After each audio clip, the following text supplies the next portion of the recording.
তৃতীয় অধ্যায়ের নাম হচ্ছে সংখ্যা পদ্ধতি। দেখো সংখ্যা পদ্ধতি থেকে কিছু বেসিক বিষয়টা আমরা এট ফার্স্টে জেনে নেব।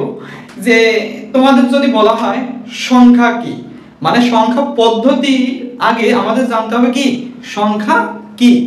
মনে রাখবা যার সাহায্যে গণনা করা হয় তাই সংখ্যা। এক নাম্বার গেল। 2 নাম্বার সংখ্যা পদ্ধতি কি। মনে রাখবা যে পদ্ধতির সাহায্যে গণনার কাজ সম্পূর্ণ করা হয় তাকে সংখ্যা পদ্ধতি বলে। দুই ভাবে মনে রাখতে পারবা। আর একটা হচ্ছে সংখ্যা লেখা বা প্রকাশ করা পদ্ধতিকে সংখ্যা পদ্ধতি বলে।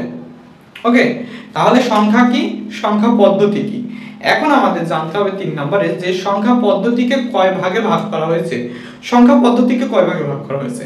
সংখ্যা পদ্ধতিকে ভাগ করা হয়েছে দুটি ভাগে। এক নাম্বার পজিশনাল সংখ্যা পদ্ধতি, 2 নাম্বার নন পজিশনাল সংখ্যা পদ্ধতি। দেখো পজিশনাল সংখ্যা পদ্ধতি কি। পজিশনাল সংখ্যা পদ্ধতি হচ্ছে যে পদ্ধতিতে সংখ্যার মান সংখ্যায় ব্যবহৃত অঙ্ক সমূহের পজিশন বা অবস্থানের উপর ডিপেন্ড করে বা নির্ভর করে তাকে পজিশনাল সংখ্যা পদ্ধতি বলে। ওকে, তারপর 2 নম্বরে দেখব নন পজিশনাল সংখ্যা পদ্ধতি কাকে বলে। যে পদ্ধতিতে সংখ্যার মান সংখ্যায় ব্যবহৃত অঙ্ক সমূহের পজিশন বা অবস্থানের উপর ডিপেন্ড বা নির্ভর করে না তাকে নন পজিশনাল সংখ্যা পদ্ধতি বলে। এখন দেখো এই যে পজিশনাল সংখ্যা পদ্ধতি, এই পজিশনাল সংখ্যা পদ্ধতিকে ভাগ করা হয়েছে দুটি ভাগে। কয়টি ভাগে? দুটি ভাগে। এক নাম্বার যেটা সেটা হচ্ছে পজিশনাল সংখ্যা পদ্ধতিকে ভাগ করা হয়েছে 4টি ভাগে। কয়টি ভাগে? 4টি ভাগে। যে বাইনারি, অক্টাল, ডেসিমাল, হেক্সাডেসিমাল। দেখো বন্ধুরা, আমরা ছোট সময় থেকে যে একটা পদ্ধতির নাম শুনে আসছি বা শিখে আসছি সে পদ্ধতির নাম হচ্ছে ডেসিমাল সংখ্যা পদ্ধতি। কি পদ্ধতি? ডেসিমাল সংখ্যা পদ্ধতি। এখন আমরা এইচএসসি তে যখনই উত্তীর্ণ হচ্ছি, কলেজে আসছি, তখনই আমাদের আরো 3টা সংখ্যা পদ্ধতি যুক্ত হচ্ছে। ঠিক আছে, সেটা হলো বাইনারি, অক্টাল আর হেক্সাডেসিমাল। ঠিক আছে, তাহলে এই গেল আমাদের সংখ্যা পদ্ধতির বিস্তারিত বর্ণনা।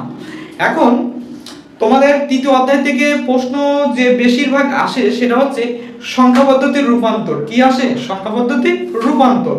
যেমন মনে করো বাইনারি থেকে অক্টাল, অক্টাল থেকে বাইনারি, তোমার ডেসিমাল থেকে বাইনারি, ডেসিমাল থেকে হেক্সাডেসিমাল, এইরকম ভাবে, বা হেক্সাডেসিমাল থেকে বাইনারি, হেক্সাডেসিমাল থেকে দশমিক, হেক্সাডেসিমাল থেকে বাইনারি, এরকম ভাবে বিভিন্ন ভাবে আসে। ঠিক আছে, তো আমাদের সংখ্যা পদ্ধতির মধ্যে রয়েছে যে 4টি পদ্ধতি। এই পদ্ধতি আমরা জানি যে বাইনারি, অক্টাল, ডেসিমাল, হেক্সাডেসিমাল। দেখো যে কোনো বাইনারি থেকে যদি আমাদের অক্টাল বা হেক্সাডেসিমাল করতে বলা হয় তাহলে আমাদের কি করতে হবে? কি বাইনারি থেকে আমাদের করতে হবে যে কোনো হেক্সাডেসিমাল বা কি ডেসিমাল সংখ্যা, যে কোনো সংখ্যা পদ্ধতি যদি করতে বলা হয়। মনে রাখবো যে কোনো সংখ্যা যদি বাইনারি থেকে অক্টাল বা হেক্সাডেসিমাল বলে, যে মনে করো বাইনারি সংখ্যা পদ্ধতিতে এমন আছে,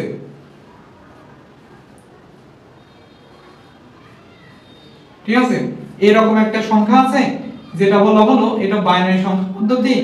এই বাইনারি সংখ্যা পদ্ধতিকে তুমি অক্টাল সংখ্যা পদ্ধতিতে কনভার্ট করো। কি সংখ্যা পদ্ধতি? অক্টাল সংখ্যা পদ্ধতি। মনে রাখতে হবে বাইনারি টু অক্টাল এবং অক্টাল টু বাইনারি এটা হচ্ছে 3 ডিজিট করে হবে। কয় ডিজিট? 3 ডিজিট করে হবে। তাহলে binary to octal, octal to binary হচ্ছে 3 ডিজিট করে হবে। ওকে, যেমন 1 2 4, ঠিক আছে, 1 2 4 এই তিনটা। এখন ডান দিক থেকে বসিয়ে যাও যে 3 ডিজিট করে, 3টা করে 1 0 1, যে 1 0 1। ওকে, তার মানে এই তিনটা 1 0 1 1 0 1 এইটার অক্টাল মান কত সেটাই তো। এখন দেখো মনে রাখো যে যেটা 1 আছে 1 এর উপরের সংখ্যাগুলো কাউন্ট করব এবং যোগ করব। যে 1 এর উপরে কি আছে? 4 আছে, 1 এর উপরে এখানে 1 আছে, তার মানে 4 1 যোগ করলে কি হয়? 5 হয়। তার মানে এটা হচ্ছে 5 এর বাইনারি মান। ওকে, দেখো এই তিনটা যদি দেখি 0 1 0, যে 0 1 0, দেখো এটা কিসের মান? 1 এর উপর কি আছে? 2 আছে, এটা হচ্ছে 2 এর মান। ওকে, 2 এর মান। তারপর লক্ষ্য করো 1 0 1, যে 1 0 1, এটা কিসের মান 1 0 1 মনে রাখো এই 1 গুলা শুধুমাত্র কাউন্ট করতে হবে ঠিক আছে তো এখানে 1 এখানে 1 তো 1 1 তো 1 এর উপর 4 এখন 1 এর উপর 1 তাহলে 4 1 কি হবে 5 হবে 4 1 5 হবে ঠিক আছে তাহলে এটা হচ্ছে বাইনারি টু অক্টাল তাহলে মনে করো বাইনারি যে কোনো সংখ্যা পদ্ধতি থেকে যদি অক্টালে করতে বলা হয় তাহলে 1 2 4 সূত্রটা প্রয়োগ করতে হবে তাহলে বাইনারি টু অক্টাল মানে কি 1 2 4 সূত্র আচ্ছা এখন যদি বন্ধুরা বলা হয় অক্টাল টু বাইনারি করো সিম্পল কথা সেম কথা যে অক্টাল মনে করো আছে 4 3 7 এটা কিসে আছে অক্টালে আছে বলা হলো এটা বাইনারিতে কনভার্ট করো এটা বাইনারিতে কনভার্ট করো এটা অক্টাল থেকে কিসে করতে হবে বাইনারিতে করতে হবে যে সেম রকম সূত্র এই যে 1 2 4 সূত্রটাই প্রয়োগ করে করব যে 1 2 4 যে 7 মানে কি তার মানে ওই তিনটা সংখ্যার মধ্যে 1 2 4 এটা জাস্ট মনে রাখতে হবে সূত্র কি সূত্র এই তিনটা সংখ্যার মধ্যে কোন সংখ্যাগুলো যোগ করলে 7 হবে উক্ত স্থলে 1 বাকি স্থলে 0 তাহলে 7 এর জন্য তিনটাই প্রয়োজন এজন্য তিনটাই 1 হবে তিনটাই কি হবে 1 হবে তাহলে 7 এর জন্য তিনটাই 1 আচ্ছা 3 মানে কোন সংখ্যাগুলো যোগ করলে 3 হবে উক্ত স্থলে 1 তার মানে 2 1 3 1 তাহলে এটা মান হবে 1 1 0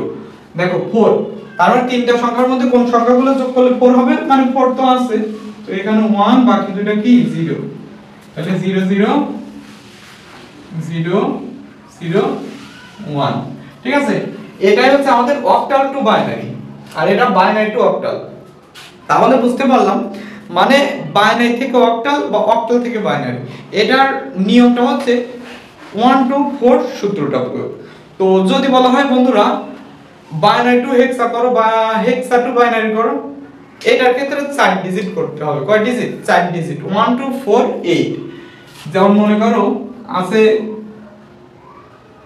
1 2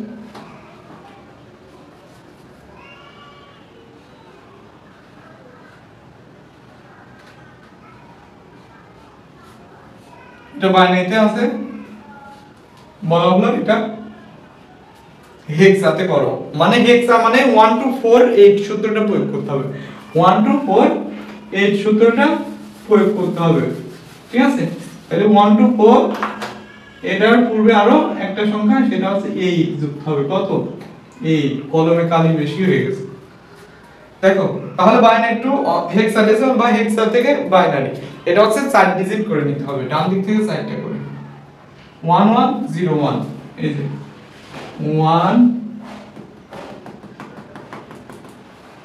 1 1 0 1 ওকে তার মানে কোন সংখ্যাগুলো যোগ করলে আমাদের এই 1 এর উপর যা আছে তা হচ্ছে কাউন্ট করতে হবে 1 1 1 তার মানে 8 2 10 10 আর 1 কি হবে 11 হবে 11 মানে কি বোঝায় 11 মানে b কে বোঝায় কি বোঝায় b কে বোঝায় 11 মানে b কে বোঝায় আচ্ছা তারপর দেখো 0 1 0 1 এই যে 0 1 0 1 এটা বলতে বোঝায় দেখো 1 8 2 10 হ্যাঁ 10 বলতে কি বোঝায় 10 বলতে বোঝায় a কে বোঝায় 10 বলতে a কে বোঝায় তো এটা হচ্ছে আমাদের binary to octal octal to binary আর বাইনারি টু হেক্সাডেসিমাল তো এটা হচ্ছে আমাদের আজকের পরের ক্লাস তো দেখা হবে নতুন কোনো একটা ভিডিওতে সে পর্যন্ত তোমরা সবাই ভালো থাকো সুস্থ থাকো আল্লাহ হাফেজ